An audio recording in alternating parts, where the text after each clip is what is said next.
Hi you guys, today I'm doing a video about how to get your offer accepted in a multiple offer competitive market.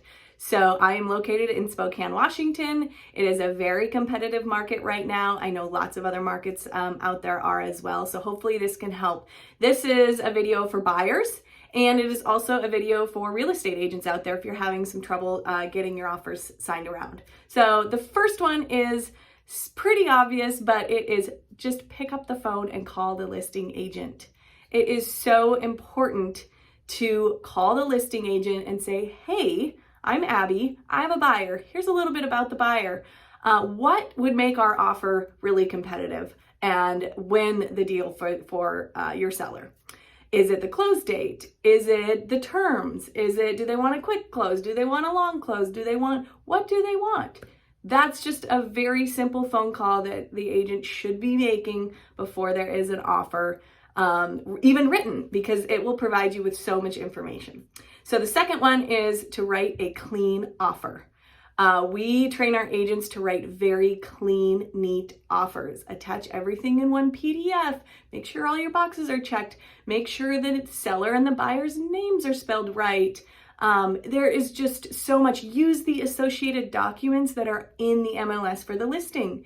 There's just so much that you can do to package your offer up and present it to this listing agent.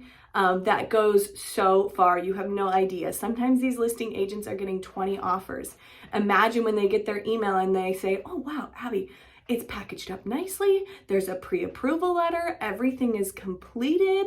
That goes such a long ways. So make sure that it's very organized, very neat, and very clean. And the third thing, guys, is you have got to be competitive. Our list to sales price ratio right now is pretty much 100%. That's meaning on average, our homes are selling at the list price or more.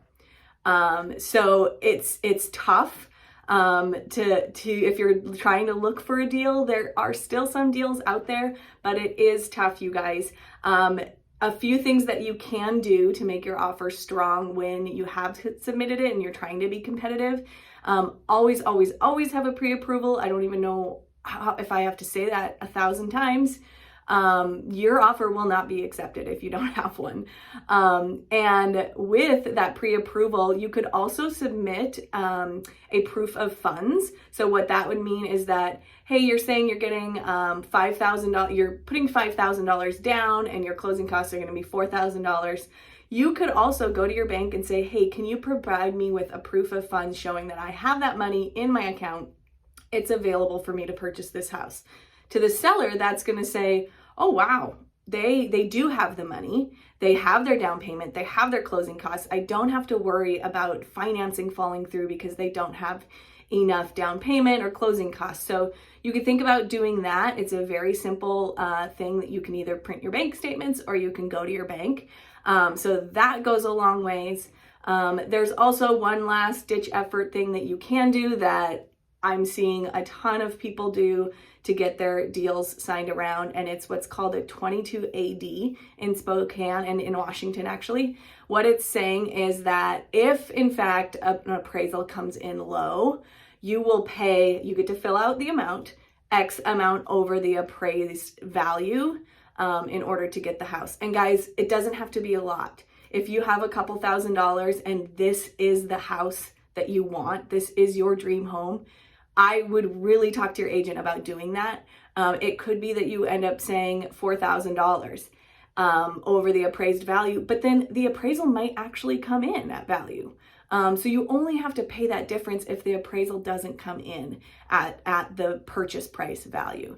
So talk to your agents about that. It's called the additional down document. It's called 22 AD in Washington State. I'm seeing a lot of deals get signed around using it, and not every time does it actually go into effect because they actually did receive their appraisal.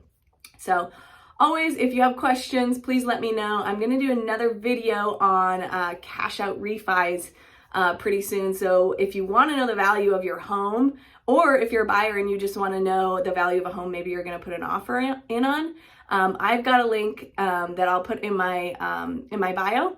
and you can follow it and you get an instant valuation of that house. And of course, it's not 100% accurate. It's a ballpark, but if you want more information about a specific house, I'm always available. So hope you guys have a great day.